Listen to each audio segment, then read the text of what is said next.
quicker.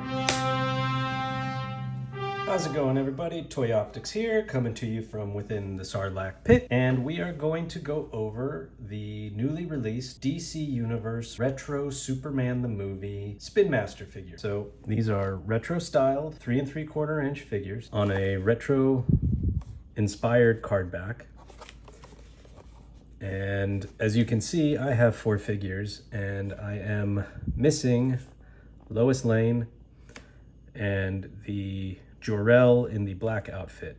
I did get a full, fresh, unopened case, so you can see that they're unpunched cards. And there was no Lois, and there was no black-robed Jor-El. There were 4 Supermans, and then one of each of the others. And I believe that this Jor-El is a chase.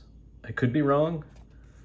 Maybe they have equally mixed black and white robed characters throughout the case assortments. I am not completely sure on that. So I am still looking for Margot Kidder's Lois Lane and Marlon Brando's version of Jor-El in his black robes. As I said, I got a fresh case from the back at Target. So a full case does not guarantee a full wave, which might annoy some collectors. I found it slightly frustrating, to be honest. And I didn't know if I was going to put out this video with an incomplete wave. But because these are such a basic figure, I think we can just go ahead with that and you guys will get the gist and can make your own decisions. So let's just start with the white robe Jor-El. 5 points of articulation, very simple, but he has a very nice kind of pearlescent white to him. And then you've got the House of El tampo on the chest and the vinyl, or it's probably not a vinyl, slightly softer plastic robe overlay. I am an opener by nature, but I'm not going to open these because they are unpunched. Fair warning on that right now. He comes with a shard of kryptonite, which they kind of use as like computer disks. This is what Clark throws into the Arctic, which then spawns the Fortress of Solitude out of the ice. Back of the package, as we've seen, Superman the movie logo, and then the characters that comprise this wave, and then all the mumbo jumbo, barcode, what have you. Pretty decent figure. So moving on from Jor-El, we have our star, Christopher Reeves as Superman. A little messy on the tampo. I didn't realize that. I wish I had taken a better look when I had 4 of these to search through, but I was in a bit of a rush. Plastic cape.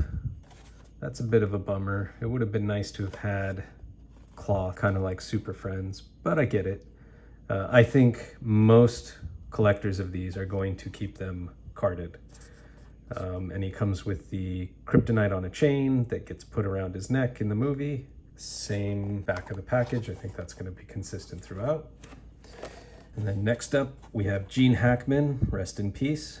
His version of Lex Luthor. So dressed all dapper in his kind of dark purple mauve suit.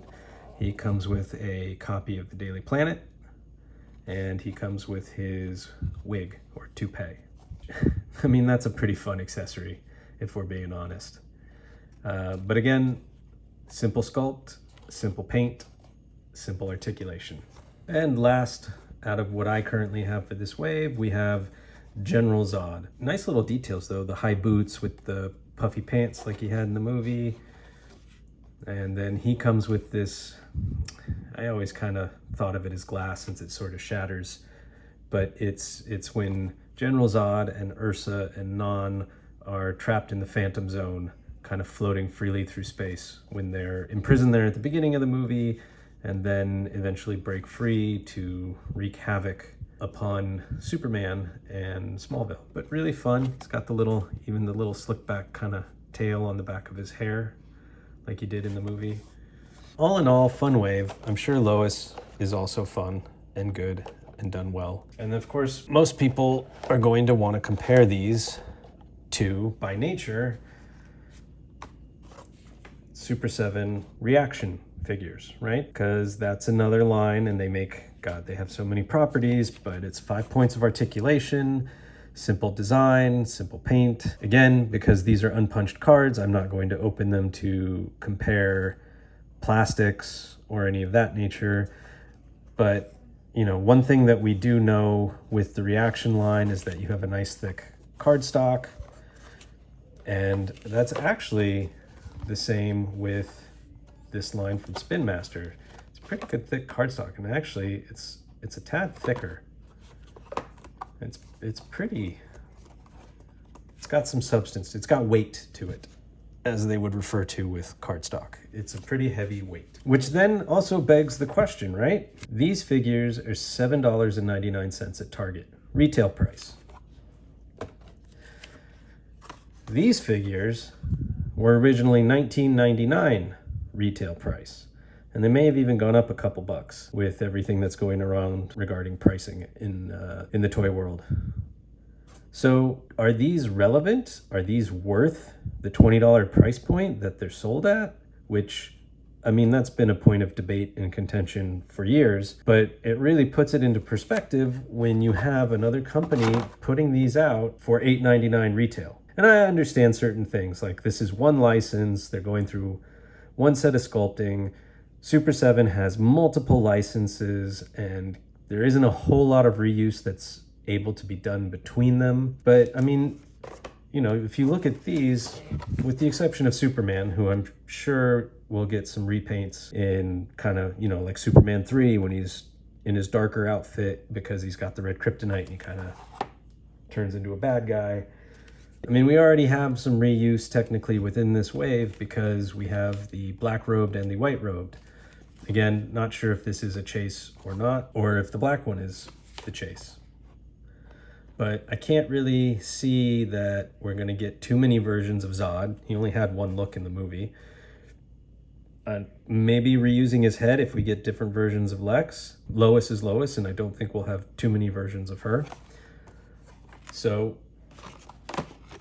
that's it, really. This is the new retro wave from Spin Master, and I can honestly say this is the first time I've bought anything from this company for the original Superman the movie, which I think a lot of us hold near and dear in our hearts. And for $7.99 per figure, it kind of was a no-brainer, right? I wasn't going to get them, and then with the price, it was just kind of hard to say no.